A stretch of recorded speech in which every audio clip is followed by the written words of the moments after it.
దేవుని పరిశుద్ధమైన నామములో మీ అందరికీ ప్రభు పేరట మా శుభములు తెలియజేస్తున్నాము. ఈరోజు దేవుని వాగ్దానము, ఆత్మ వలన ప్రతి సమయమునందును ప్రతి విధమైన ప్రార్థనను విజ్ఞాపనను చేయుచు ఆ విషయమై సమస్త పరిశుద్ధుల నిమిత్తమును పూర్ణమైన పట్టుదలతో విజ్ఞాపన చేయుచు మెలకువగా ఉండుడి. ఎఫెసీయులకు రాసిన పత్రిక 6వ అధ్యాయము 18వ వచనము. ప్రియ సహోదరి సహోదరులారా, అపోస్తుడైనటువంటి పౌలు గారు ఎఫెసీలో ఉన్నటువంటి సంఘమునకు ఈ లేఖను రాస్తూ క్రైస్తవ జీవితాన్ని ఒక యుద్ధముతో ఆయన పోల్చారండి. సాతాను శక్తులతో పోరాడటానికి దేవుని యొక్క సర్వాంగ కవచమును మనము ధరించాలి. అయితే కవచము ఎంత బలముగా ఉన్నా కూడా మరి పోరాడే సైనికుడికి శక్తి లేకపోతే యుద్ధము చేయలేడు కదా. మరి ఆ శక్తిని ఇచ్చేదే ప్రార్థన. ప్రార్థన అంటే కేవలము మనకి తోచిన మాటలు చెప్పటము కాదండి. మన సొంత జ్ఞానముతో కాకుండా పరిశుద్ధాత్మ దేవుని సహాయముతో మనము ప్రార్థించాలి. ఎందుకంటే మనకు ఎలాగ ప్రార్థన చేయాలో, ఎలాగ విజ్ఞాపన చేయాలో తెలియకపోయినా ఆయన మన పక్షాన విజ్ఞాపన చేస్తున్నాడు. కనుక దేవుని యొక్క చిత్తానుసారముగా ప్రార్థించే ప్రార్థనా ఆత్మను నాకు దయచేయి ప్రభువా అని చెప్పి దేవుని సన్నిధిలో మనము ఎల్లప్పుడూ కూడా మరి ఆయనను అడిగేవారంగా ఉండాలి. మరి కష్టాలు నష్టాలు వచ్చినప్పుడు లేదా ఆదివారము మాత్రమే ప్రార్థించే వారంగా మనం ఉండకూడదు. మనం ఆనందంలో ఉన్నా, బాధలో ఉన్నా, దుఃఖంలో ఉన్నా, ఇంట్లో ఉన్నా, ఆఫీస్లో ఉన్నా, లేదు మీరు ఎక్కడ పని చేస్తున్నా, మీరు పని చేస్తున్న ప్రతి ప్రదేశంలో కూడా ప్రతి క్షణము మన యొక్క హృదయము దేవునితో కనెక్ట్ అయి ఉండాలండి. శత్రువైనటువంటి సాతాను ఎప్పుడు దాడి చేస్తాడో, ఎప్పుడు మన మీద యుద్ధము చేస్తాడో తెలియదు. కాబట్టి మనం ఎల్లప్పుడూ కూడా ప్రార్థన అనే కవచంని ధరించాలి. ప్రార్థన అనే కవచంలో జీవించే వరంగా ఉండాలి. ప్రార్థనలో అలసిపోవద్దండి. మరి ఒక సైనికుడు సరిహద్దులో ఎంత మెలకువగా ఉంటాడో, శత్రువు తంత్రాలను తిప్పికొట్టడానికి మనము కూడా ఆత్మీయంగా మరి ఆత్మీయ స్థితిలో అంత మెలకువగా ఉండాలి. ప్రార్థనకు జవాబు ఆలస్యమైన విసిగిపోకుండా, దిగులు పడకుండా, మరి కృంగిపోకుండా పట్టుదలతో మనము దేవుని సన్నిధిలో ప్రార్థనను కొనసాగించే వారంగా ఉండాలి.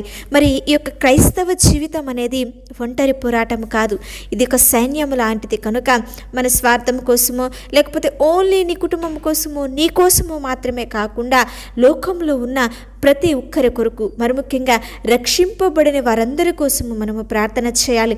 సేవకుల కోసము, శ్రమలలో ఉన్నటువంటి విశ్వాసుల కోసము, వేదన పడిచిన వారి కోసము, నలిగిపోవచ్చిన వారి కోసం, ఈ లోకంలో పడి వారి బ్రతుకులను జీవితాలను నాశనము చేస్తున్న వారందరి కోసము మనము విజ్ఞాపన చేయటం అనేది మన యొక్క బాధ్యత. కనుక మన యొక్క ప్రార్థనల ద్వారా మనం ఇతరులకు ఆత్మీయ బలాన్ని ఇచ్చేవారముగా ఉండాలి. మరి మన యొక్క ఆత్మీయ జీవితంలో ప్రార్థన ఎంత శక్తివంతమైనదో ఒక ఉదాహరణ మనము గమనించినట్లయితే, మరి ఇశ్రాయేలీలు అమాలేకీలతో యుద్ధము చేస్తున్నప్పుడు దైవజనుడైనటువంటి మోషే గారు కొండపైకి వెళ్ళి మరి దేవుని యొక్క దండంను చేతపట్టుకొని తన చేతులను పైకెత్తాడు. మరి ఎప్పుడైతే మోషే చేతులు పైకెత్తాడో మరి కింద లోయలో యుద్ధము చేస్తున్నటువంటి ఇశ్రాయేలీలు గెలిచారు. ఎప్పుడైతే మరి చేతులు అంతసేపు పైకెత్తి ఉంటే చేతులు నొప్పి పుడతాయి కదండి. మరి ఎప్పుడైతే అలసటతో కిందకి దించాడు అప్పుడు శత్రులైనటువంటి అమాలేకీలు గెలుస్తూ వచ్చారు. మరి ఇది మనకు ఏమి నేర్పిస్తుంది? దీని ద్వారా మనం ఏమి నేర్చుకోవచ్చు అంటే, యుద్ధములో గెలుపోటములు కింద ఉన్నటువంటి సైనికుల మీద కాదు, లేకపోతే వారి యొక్క కత్తుల మీద కాదు, పైన మోషే గారు చేసినటువంటి ప్రార్థన మీదే ఆధారపడి ఉన్నది. మోషే చేతులు బరువెక్కినప్పుడు అహరోను మరియు హూరులు ఏం చేశారో తెలుసా? అతనికి ఇరువైపులా నిలబడి అతని యొక్క చేతులను పైకి లేపి పట్టుకున్నారండి. దాని ఫలితంగా ఇశ్రాయేలీలు ఆ యుద్ధంలో గొప్ప విజయమును వారు సాధించారు. మన జీవితంలో కూడా సాతాను శోధనలు, కష్టాలు అనే యుద్ధం వచ్చినప్పుడు మన సొంత బలముతో కాకుండా మోషే వలె మనము కూడా ప్రార్థనలో చేతులెత్తాలండి. మన తోటి విశ్వాసులు బలహీనపడినప్పుడు మరి అహరోను హూరులు ఏ విధముగా అయితే మోషే గారికి వారికి సాయమును అందించారో మనము కూడా మన ప్రార్థనల ద్వారా వారిని బలపరచాలి. అప్పుడే మన యొక్క ఆత్మీయ జీవితాలలో మనము సంపూర్ణమైనటువంటి విజయంను పొందుకోగలుగుతాం. ఏ విధముగా సైనికుడు శత్రు దాడి చేయకుండా ఎలాగైతే రాత్రి వేళలో కూడా అతడు మెలకువ కలిగి ఉంటాడో, అలాగే విశ్వాసులమైనటువంటి ప్రతి ఒక్కరూ కూడా సాతాను తంత్రాల పట్ల ఆత్మీయ జీవితంలో ఎల్లప్పుడూ కూడా అప్రమత్తత కలిగి ఉండాలి. ప్రార్థనలో మరి ఆవలింతలు లేదా అలసత్వం అనేది మనము కనపరచకూడదు. దేవునికి అప్పగించి ఎల్లప్పుడూ కూడా మెలకువ కలిగి ప్రార్థన చేసేవారంగా ఉండాలి. మనము ఎల్లప్పుడూ కూడా ప్రార్థన విజ్ఞాపనలు చేయొచ్చు. ఒకరి విషయమై ఒకరము మరి విజ్ఞాపన చేసుకుంటూ ఆదరించుకుంటూ మెలకువ కలిగి అపవాదితో పోరాడే శక్తిని ప్రార్థన ద్వారా మనము బలపరుచుకునే కృపను మనమందరము కూడా పొందుకుందాము కాక. చిన్న ప్రార్థన చేసుకుందాం. ప్రేమపూర్ణుడా, కృపగలిగిన మా గొప్ప దేవ, పరిశుద్ధుడా, మహోన్నతుడా, మీ ఘనమైన శక్తి కలిగిన కృపగలిగిన నామములకై మీకే స్తోత్రములు చెల్లించుచున్నాము తండ్రి. మీ యొక్క అమూల్యమైన మాటల ద్వారా ఈనాడు మాతో మాట్లాడిన ప్రతి మాటకై మీకే స్తోత్రములు చెల్లించుచున్నాం. మా యొక్క ఆత్మీయ జీవితంలో ప్రార్థన ఎంత ప్రాముఖ్యమైనదో మాకు తెలియజేసినందుకై మీకే స్తోత్రములయ్యా. సాతాను శక్తులను జయించే కృపను మాకు దయచేయమని ప్రార్థించుచున్నాం. మా ప్రార్థన జీవితంలో ఉన్నటువంటి అలసత్వాన్ని, నిర్లక్ష్యాన్ని క్షమించండి. ఇకపైన కేవలం కష్టాల్లోనూ, నష్టాల్లోనూ, లేకపోతే సంతోషం వేసిన సమయాలలోనూ కాకుండా ప్రతి సమయమందు సమయమనక అసమయమనక మీతో మాట్లాడే భాగ్యమును, కృపను మాకు దయచేయమని వేడుకొనుచున్నాం. మా యొక్క సొంత ఆలోచనలో కాకుండా ఎల్లప్పుడూ కూడా మీ యొక్క పరిశుద్ధాత్మ నడిపింపుతో ప్రార్థించే కృపను మాకు దయచేయండి.